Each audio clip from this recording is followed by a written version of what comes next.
In this video, I'm going to explain all the reasons why your F1 student visa to the United States could get rejected, and I'm going to give you strategies on how you can make sure that it doesn't get rejected. Now keep in mind that in 2025, more than 60% of the F1 applications of Indian students to the United States were rejected. So you need to watch this whole video, because if you don't take this seriously, your dream to study in the United States could get over even before it begins. Hi, my name is Amya and I'm a study abroad counselor and an MBA from the University of Toronto. I've had hundreds of students get into the world's top ranked universities, and I also make videos to help students make the right career choices and study abroad decisions. So if you haven't already, do subscribe to the channel. It'll be a win-win for the both of us.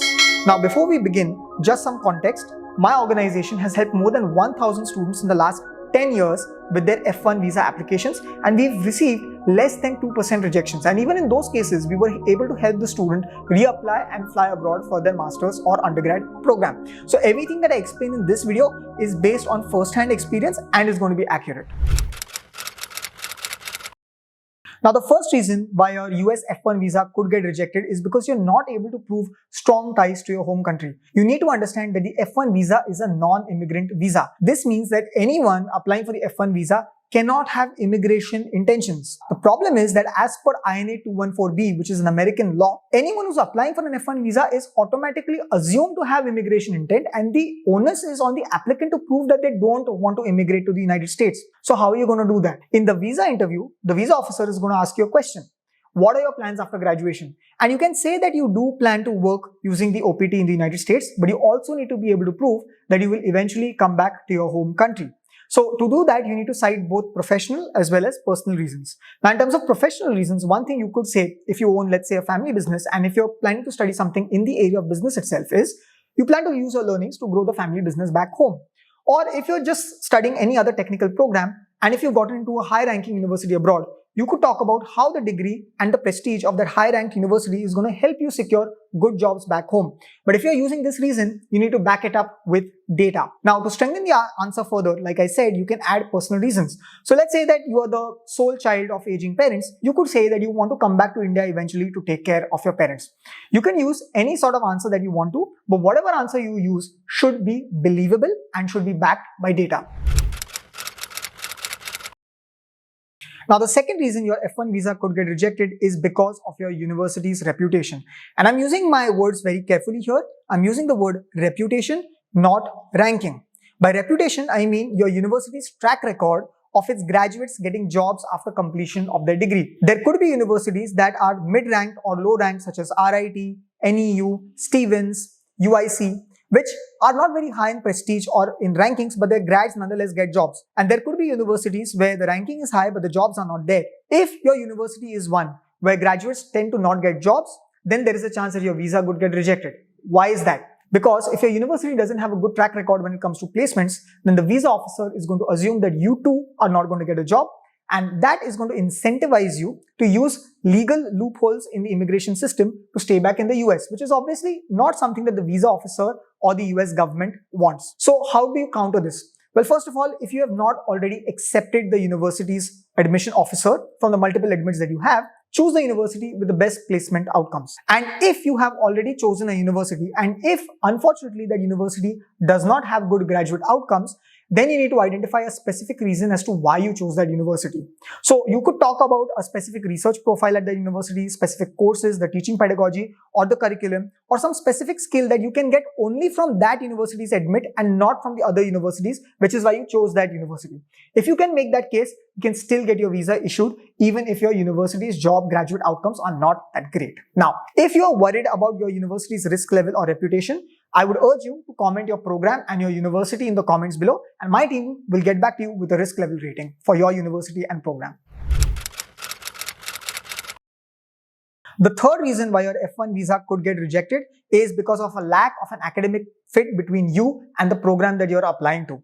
Now, this applies more for the students who are going for masters, not for the students who are going for the undergrad. If you've done your undergrad in India, then chances are that you will go abroad to the United States for a master's which is in a related area. But in some cases, it happens that the student chooses a master's program which is very different from what they've done in their undergrad, or a program that is exactly the same as what they've already done in their undergrad or otherwise. And this needs to be handled carefully. So let's take both these cases one by one. If your course is very different from what you have already studied in your undergrad, let's take an example. Say you studied civil engineering in India and now you've applied and gotten an admit for an MS in data science. The visa officer is going to be worried about your ability to do well in the data science program because your undergrad was so different, and therefore they're again going to be worried about your ability to get jobs in the United States, and therefore they're again going to be worried that you might use legal loopholes to stay back in the US. So in such cases where your master's program is very different from your undergrad program, what you need to do is you need to draw upon specific skills, specific experience, project, research work that you've done in the past, which will help you succeed in the master's program that you've chosen. Now let's take the other case. Let's take the case where your undergraduate program or the program that you've studied in India is very similar to what you're flying for abroad. I've seen cases where students have already done their MBA in India and now they want to again fly abroad to the United States for an MBA. So in the visa officer's mind, this is a clear-cut case of immigration intent because an MBA, whether it's in the US or whether it's in India, is taught in the same way. So if your course is very similar to what you've already studied, you need to justify why you've chosen that course. You need to talk about specific courses, specific research that you plan to do, or specific teaching pedagogy that is just not available to you through your undergraduate program.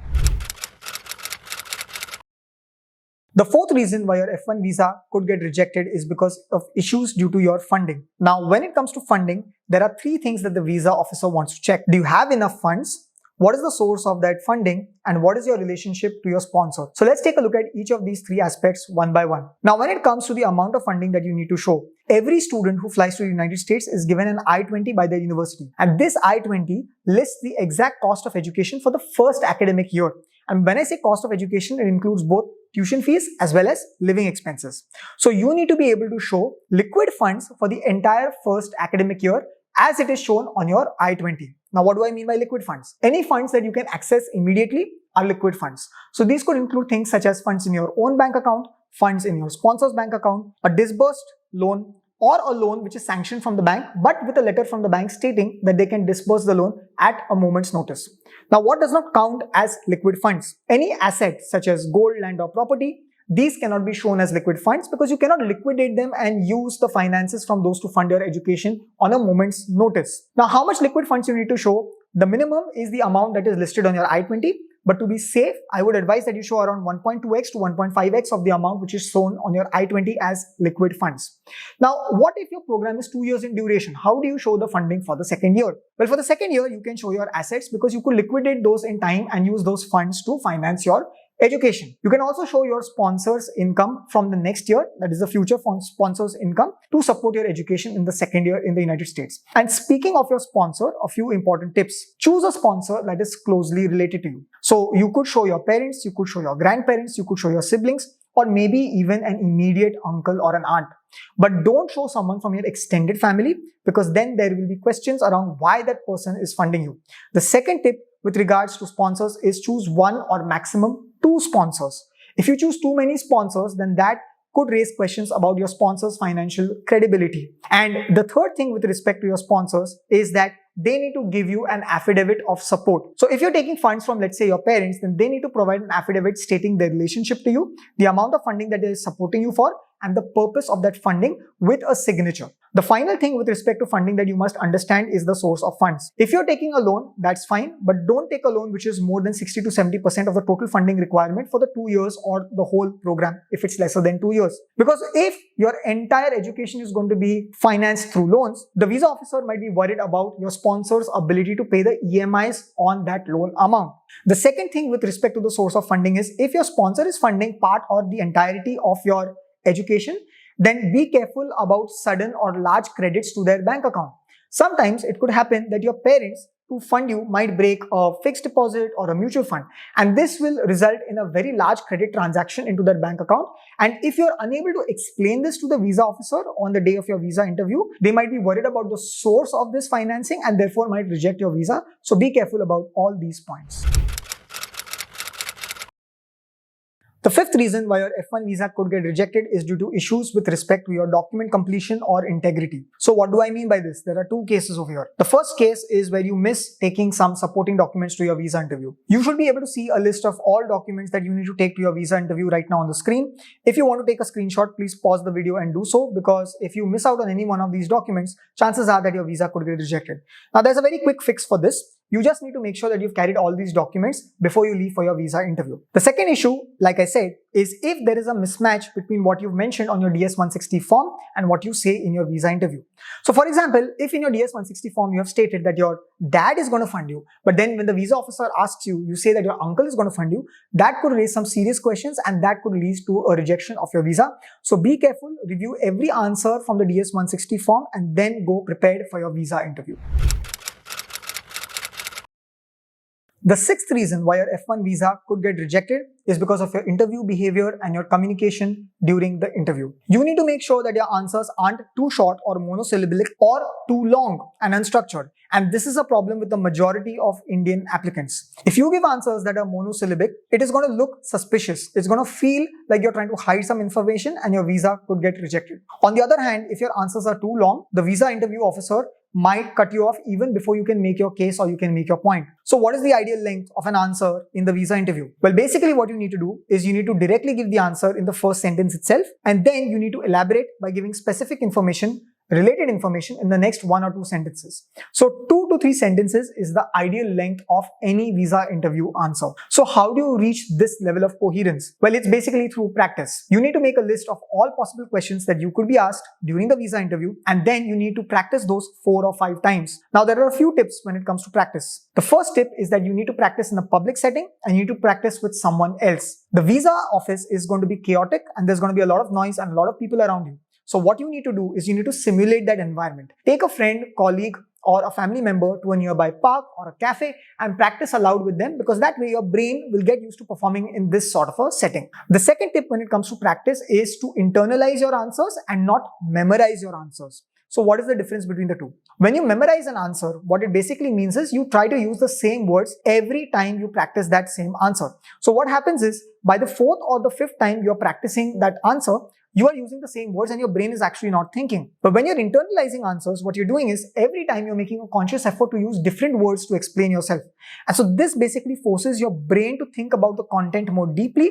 And by doing this, you will know your case in a more depth or in more effective manner. And so if you're thrown a curveball question by the visa interview officer and if you've memorized your answers, you might blank out. But if you've internalized your answers, you will be able to come up with an answer on the spot without getting anxious.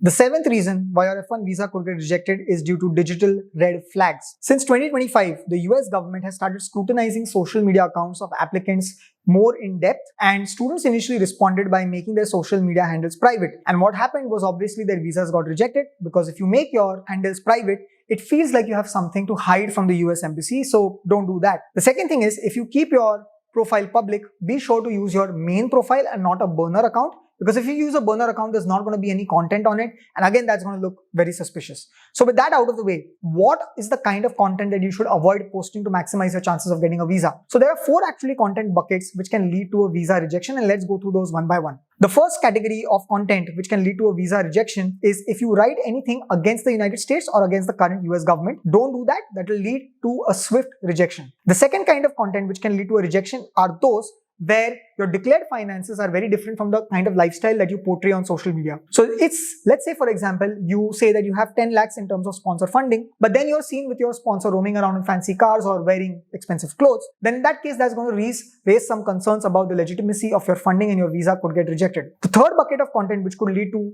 rejection is if there is a mismatch between your DS-160 form and what you say in the visa interview. So let's say in the DS-160 form, you have specified that you have been working as an intern at some company during a certain time period. But let's say on social media at the same time, you've mentioned that you are open to work. So there's an inconsistency and that could lead to a rejection. And the final category of content that could lead to a rejection is any content that shows immigration intent. So avoid making posts such as finally leaving India or settling down in the United States soon. And one final tip when it comes to social media: if you have been tagged by anyone in your circle in any post which is related to any of the 4 content areas that I just described, please tell them to untag you.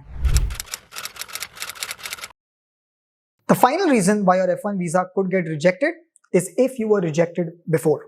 Now, If you have been rejected once and you are reapplying, you need to change your strategy. So what do I mean by that? That means that you either need to change the documents that you take with you in terms of your supporting documents, or you need to change your answers in the visa interview, or you need to change both. And to do that, you first need to identify what went wrong the first time around. Now, the first time you were given a visa rejection, you would receive some sort of a rejection slip. And on that, there would be some sort of a code, something like a 221G or a 214B. That will describe to you why your visa got rejected. So let's say, for example, you got a rejection due to 214B. That shows that you were unable to prove strong ties to your home country. So the next time around, you need to do a better job of proving that to the visa officer. Now, when you go for the visa interview, the visa officer is going to ask you a trick question. They're going to ask you what's changed. And if nothing's changed, then by definition, they should reject your visa, because the previous visa officer has gone through your case. And if nothing else has changed, the logical thing to do is to reject your visa. So you need to go through your reason of rejection from the first time around, change your answers, and approach the visa interview accordingly. But there's one catch in this. The rejection slip that you receive in the previous round of your visa will only give you the reason broadly. It will not tell you which content or which answer of yours triggered that rejection. And so if you want to address that, what you will need to do is you will need to reflect upon your previous visa interview experience. So you need to think about which was the last question that the visa officer asked you before handing you a rejection. That is most likely to be something that triggered the visa rejection, and you need to work on that answer. The other thing you could think about is, was there any area in the visa interview where they seemed particularly skeptical about your answers, or where they grilled you more? That could be a secondary area that you need to work on. Whatever it is, identify what went wrong the first time, change your strategy, and re-approach the visa interview. Your visa will get approved. So those were all the reasons why your F1 visa could get rejected. I hope you found the tips and strategies useful, and I hope that you use them to get your visa issued. If you have any questions, please let us know in the comments. My team will get back to you with an answer. Thanks for watching. I'll see you in the next one.